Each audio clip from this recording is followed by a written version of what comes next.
Good morning, y'all. This is Lee.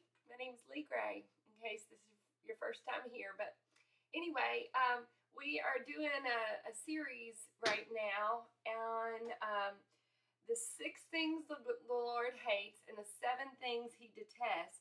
And today we are on number 3. And number 3 is hands that shed innocent blood. There is so much in this, and I will try to make it as brief as possible. But, okay, the hands that shed innocent blood. This is, it does mean hands, but it also can mean power and strength. And something to think about with those hands is the same hands that we lift in praise can be the same hands that we shed blood with, and figuratively speaking. So that might be one of the problems, that the Lord detests this, because we're praising him but then shedding blood.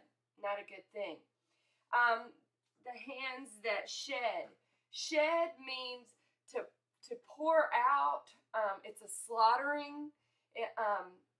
Metaphorically, it means to bear one's soul in sorrow or anger. So it's just like, metaphorically speaking, but physically speaking, it means to pour out, to harm in such a way that the blood is pouring out. And then innocent, hands that shed innocent blood. Innocent is pure, guiltless, free from blame. These are people or individuals or babies or something that are completely innocent. They have done no wrong. No wrong. Okay, and blood is exactly what you'd think it is. It is the shedding of innocent blood. It's the shedding of blood that brings death. It is not just hurting, it's bringing death. There's two ways. There's two, ways that the shedding of blood can bring death.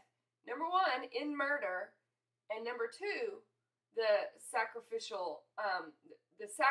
of an animal in representation of our sin. So, because there must be death. Okay, let me. The scripture led me to Deuteronomy 19. And specifically verse 10, but let me read to you verse 8. It says, if the Lord your God enlarges your territory as he promised on oath to your forefathers and gives you the whole land he promised them, because you are carefully following all the laws I command you today, to love the Lord your God and walk always in his ways, then you are to set aside 3 more cities. Do this so that innocent blood will not be shed in your land. This is really neat. I've never heard of this before in my life. What happened when they were setting up the cities and the inheritance and all of that? Let's say that you accidentally killed somebody. Let's say you did. Then they would have these cities set aside. And in the scripture right here, God is telling Moses, you need to set aside 3 more cities. And so they have these cities set aside that if you accidentally killed someone, or if you purposely killed someone, you could go to this city and seek refuge until your trial came about. And the purpose of this is because in Moses' time, people were so about getting revenge themselves. They were like, I'll take care of this justice. And, the Lord did not want this. So he had them set up these cities that people could go to seek refuge until their trial came. And so that's what this is referring to right here. God, especially in the Old Testament and in our lives too, he cannot dwell in sin.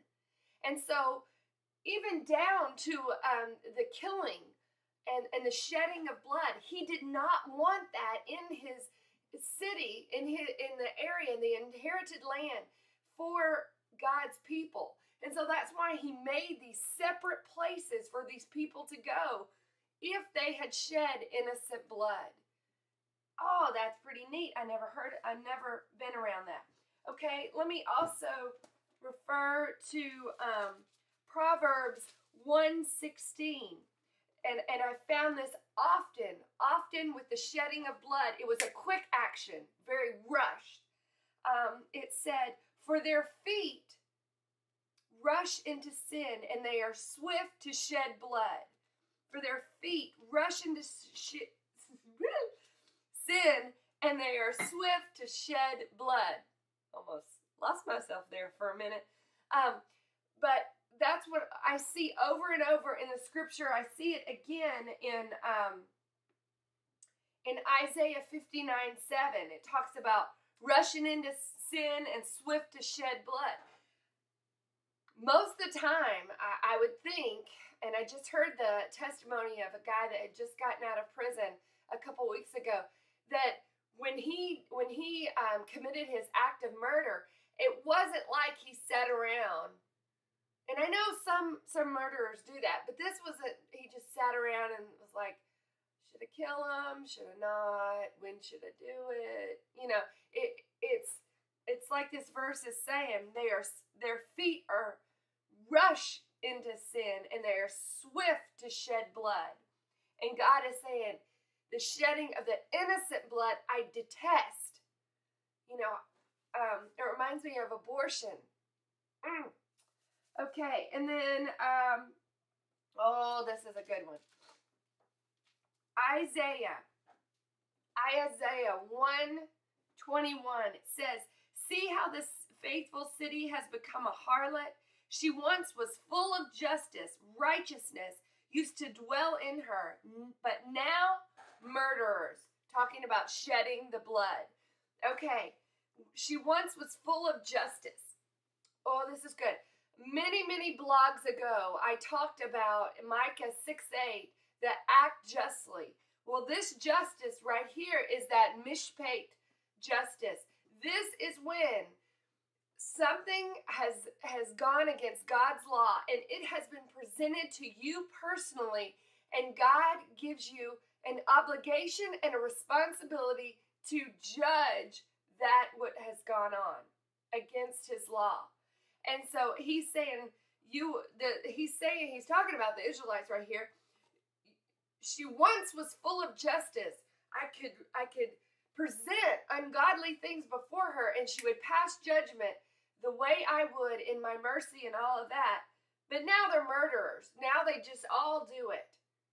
God detests the shed of innocent blood. All right, one more thing. Micah 7:2. Well, I'll back up. Micah 6:8. I'm running out of time. That awesome verse. Where is it? He has shown you, O man, what is good. And what does the Lord require of you? To act justly, love mercy, and walk humbly with your God. Whoa, there's so much loaded there. You can go back in the other blogs and see what they are.